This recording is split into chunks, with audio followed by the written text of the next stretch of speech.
Assalamualaikum semua dan selamat datang. Pernah tak anda terfikir macam mana ya cara kita nak kenal pencipta kita dengan lebih rapat, lebih mendalam? Hari ini kita akan sama-sama selami satu perjalanan yang sangat istimewa iaitu melalui Asmaul Husna, 99 nama Allah yang terindah.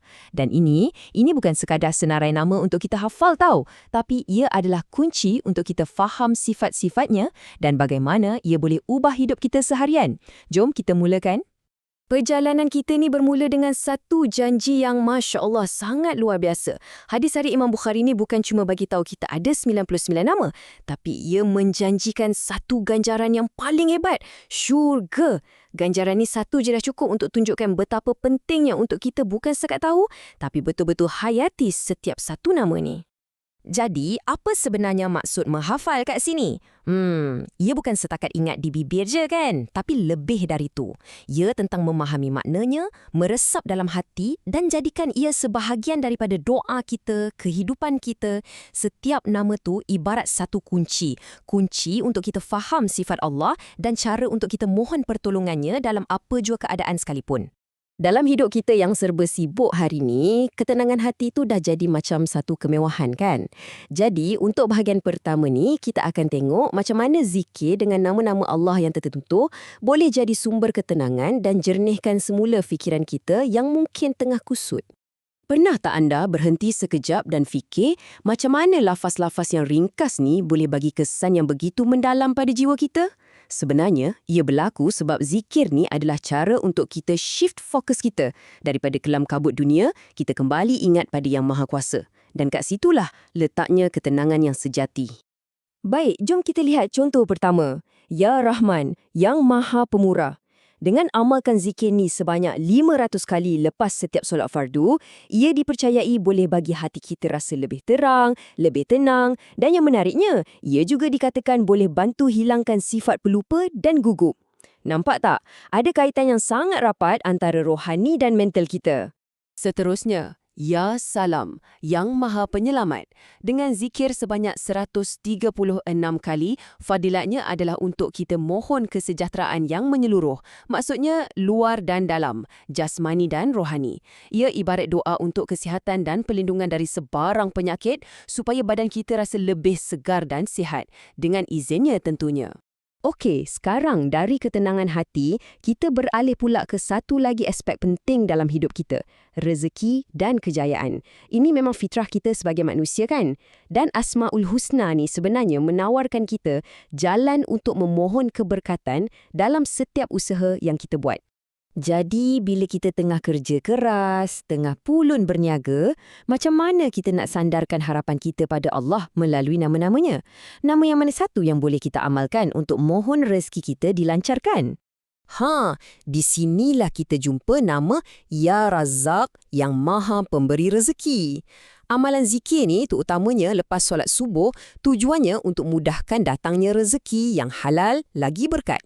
Tapi ada satu benda yang sangat penting kita kena ingat. Ia mesti datang sekali dengan ikhtiar.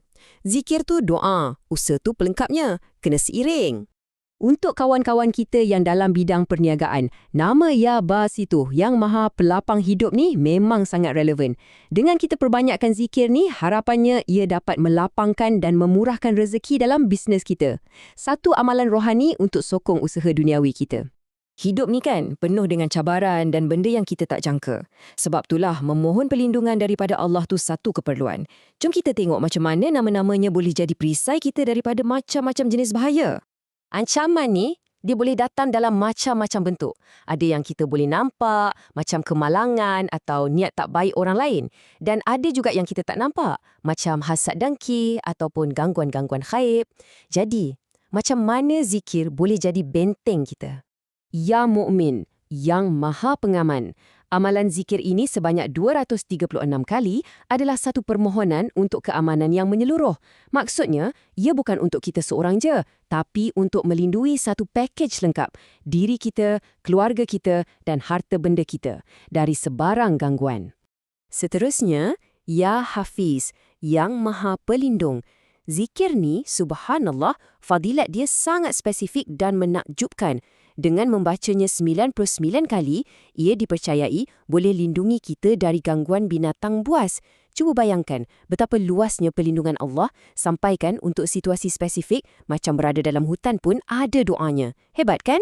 Sebagai manusia biasa, kita ni tak lari dari buat silap. Bahagian ni menyentuh satu aspek yang sangat personal dalam hubungan kita dengan Tuhan, iaitu memohon keampunan, rahmat dan petunjuk untuk kita kembali ke jalan yang betul. Ya Ghaffar, yang Maha Pengampun. Dekat sini ada satu amalan yang sangat indah. Berzikir 100 kali sambil kita iktikaf tunggu waktu solat Jumaat. Ia satu momen di mana kita rendahkan diri. Kita akui silap kita dan kita merayu agar dosa-dosa kita diampunkan olehnya. Kalau ada sesiapa yang rasa macam dah jauh dan betul-betul nak bertaubat, Ya Tawwab, yang Maha Penerima Taubat, inilah nama yang perlu dizikirkan. Dengan memperbanyakkan zikir ni, kita mohon agar pintu taubat tu terbuka luas untuk kita dan kita diberi hidayah untuk patah balik ke jalan yang lurus. Ini adalah zikir harapan. Kadang-kadang kita ada hajat yang sangat-sangat spesifik dalam hati kan, sesuatu yang kita betul-betul inginkan. Sekarang kita akan lihat beberapa amalan yang lebih khusus yang melibatkan nama-nama Allah untuk hajat-hajat tertentu. Salah satu contoh yang sangat menarik ialah ikhtiar untuk mendapatkan zuriat dengan nama Ya Musawwir, yang Maha Mencipta Rupa Bentuk. Ia melibatkan satu amalan yang sangat terperinci. Isteri puasa 7 hari, suami puasa 3 hari, berbuka dengan air yang dah dibacakan zikir ni dan suami pula baca zikir sebelum bersama isteri. Ini menunjukkan satu bentuk ikhtiar rohani yang sangat bersungguh-sungguh. Seterusnya, Ya Wadud, yang Maha Pencinta. Amalan ni tujuannya untuk pupuk kasih sayang, untuk dapatkan keharmonian rumah tangga dan untuk jadi insan yang disayangi. Tapi, cuba anda tengok pada jumlah zikirnya. Ya, betul. 11,000 kali setiap malam. Jumlah ni bukan sekadar nombor. Ia adalah tanda kesungguhan, pengorbanan. Memang bukan amalan yang mudah, tapi ganjaran yang menanti, kasih sayang dan keharmonian itu adalah sesuatu yang tak ternilai harganya. Jadi bila kita tengok semua ni, apa sebenarnya intipatinya? Zikir Asmaul Husna ni bukanlah sekadar rutin atau amalan mekanikal yang kita buat hari-hari. Ia sebenarnya adalah nadi yang membina dan menyuburkan satu hubungan yang hidup antara hati kita sebagai hamba dengan pencipta kita. Perkara paling penting untuk kita bawa dari perbincangan kita hari ini ialah, anggaplah setiap satu dari 99 nama ni macam sebuah pintu. Pintu untuk kita kenal keagungan, kemurahan dan kekuasaan Allah dengan lebih dekat. Dan logiknya, makin kita kenal, makin dekatlah kita rasa dengan Dia. Sebelum kita berakhir, saya nak tinggalkan anda dengan satu soalan untuk direnungkan. Daripada nama-nama yang kita dah bincangkan tadi, ataupun mungkin nama lain yang anda tahu, nama yang mana satu yang paling menyentuh hati anda pada waktu ini? Dan kenapa? Semoga ia jadi titik mula untuk anda terus meneroka dengan lebih mendalam lagi.